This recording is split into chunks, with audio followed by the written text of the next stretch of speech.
Δέστε τον κόσμο γύρω μας.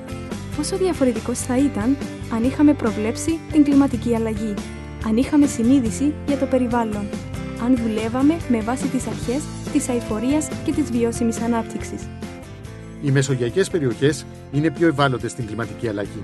Αν και διαθέτουν υψηλό δυναμικό για τη χρήση ανανεώσιμων πηγών ενέργειας και εξοικονόμηση ενέργειας, παρουσιάζουν χαμηλότερα ποσοστά από το μέσο όρο της υπόλοιπης Ευρωπαϊκής Ένωσης. Το Ενεργειακό Γραφείο Κυπρίων Πολιτών, σε συνεργασία με 8 Δήμους της Κύπρου και εταίρους από 7 ευρωπαϊκά μεσογειακά κράτη και 70 μεσογειακές τοπικές αρχές, θέλουν να ανοίξουν μια νέα σελίδα για πρωτοπόρες δράσεις των τοπικών αρχών στην εξοικονόμηση ενέργειας και τις ανανεώσιμες πηγές ενέργειας. Γι' αυτό συμφώνησαν και προωθούν την κουλτούρα της αλλαγής και τους ευρωπαϊκούς στόχους 20-20-20. Υλοποιούν το έργο Πόλης Εξοικονόμησης Ενέργειας, μια εφαρμογή του Ευρωπαϊκού Ενεργειακού Βραβείου στις χώρες της Μεσογείου και έχουν έμπρακτα αποτελέσματα.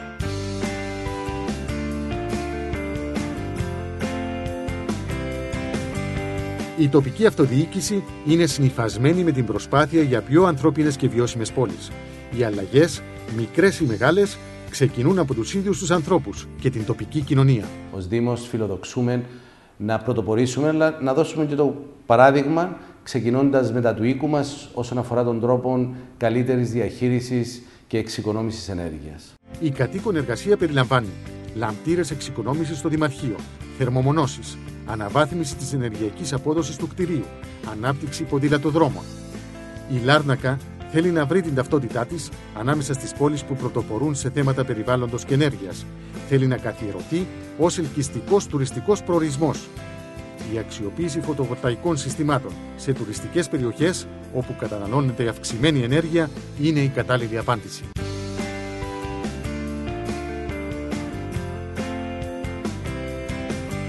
Ο Στρόβολος είναι ένας από τους πολυπληθέστερους δήμους της Κύπρου.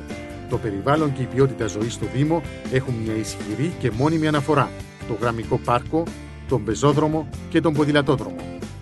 Με όραμα τους στόχους του 2020, αναμορφώσαμε τον Παιδιαίον ποταμό, δημιουργήσαμε μπάρκα με αυτόνομα φωτοβολταϊκά και φωτισμούς εξοικονόμησης ενέργειας. Ο Στρόβολος επέκτηνε εφαρμογές εξοικονόμησης ενέργειας και στο αναπαλαιωμένο κτίριο του παλαιού Δημαρχείου, που τώρα στεγάζει τη Δημοτική Βιβλιοθήκη, το οποίο αποτελεί παράδειγμα προς μίμηση για ενεργειακή ανακαίνιση δημοσίων κτηρίων.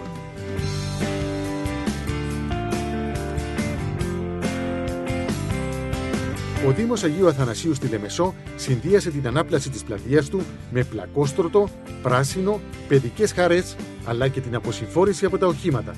Στο χώρο στάθμευσης μπήκε αυτοματισμός στο φωτισμό για εξοικονόμηση.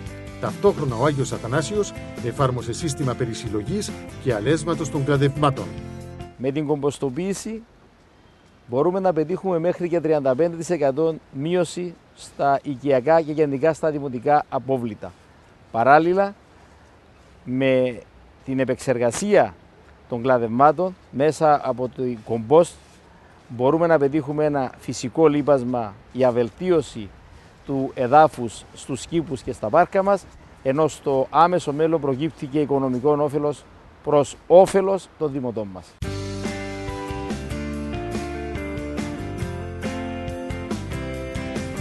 Ο Δήμος Αγλαντζάς συγκεντρώνει όλη την προσπάθειά του για την επίτευξη των στόχων 20-20-20 στην καλλιέργεια περιβαλλοντικής συνείδησης με κίνητρα προς τους πολίτες για να αλλάξουν συμπεριφορά. Αναγνωρίζουμε τη σημασία της μείωσης των εκπομπών των θερμοκηπιακών αερίων. Προωθούμε την ανακύκλωση. Μέσω του προγράμματος ανακύκλωσης πληρώνω όσα απαιτώ, οι δημότες εκτός από τη διάθεση έχουν και το κίνητρο για να ανακυκλώνουν. Η Αγλαντζά έδωσε επίσης έμφαση στα φωτοβολταϊκά στους δρόμους, στους ποδηλατόδρομους και στο σύστημα ενοικίασης ποδηλάτων, για να αφήσουν οι πολίτες, έστω για λίγο, τα ενεργοβόρα και ρηπογόνα αυτοκίνητα.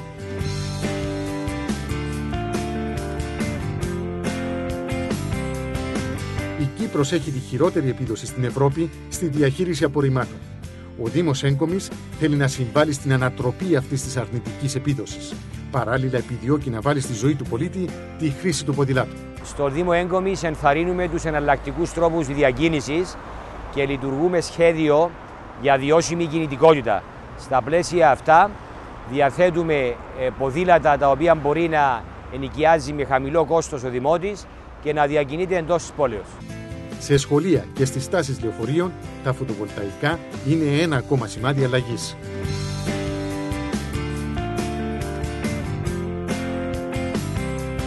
Στα Λατσιά, ο Δήμος εγκατέστησε φωτοβολταϊκά συστήματα στην οροφή του Δημαρχείου. Από ψηλά φαίνεται και το σύστημα ενοικίασης ποδηλάτων. Το Δημοτικό Μέγαρο είναι ένα εξαιρετικό κτίριο και μπορεί να αποτελέσει παράδειγμα για μετατροπή των δημοσίων κτιρίων σε σχεδόν μηδενικής ενεργειακής κατανάλωσης. Εφαρμόζουμε τους ευρωπαϊκούς στόχους για τα δημόσια κτίρια, εξοικονομούμε ενέργεια, παράγουμε ενέργεια από ανανεώσιμες πηγές και προστατεύουμε το περιβάλλον.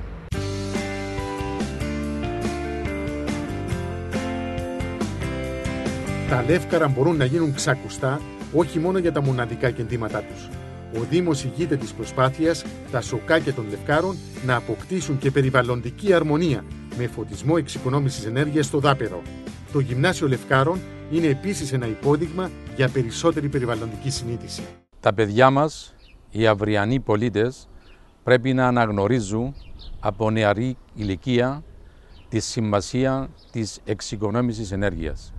Τους το δείχνουμε έμπρακτα με την εφαρμογή φωτοβολταϊκών στο σχολείο τους.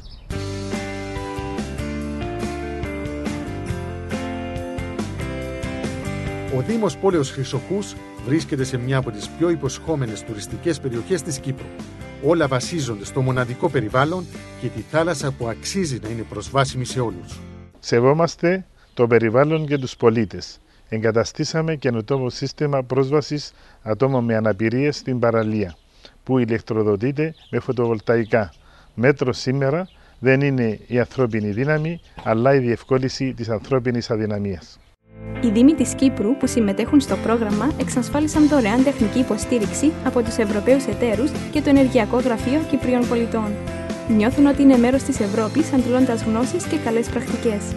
Οι τοπικές αρχές αποδεικνύουν ότι μπορούν να φέρουν σε πέρας ένα τόσο μεγάλο στόχο για το σύνολο της Ευρώπης και την Κύπρο.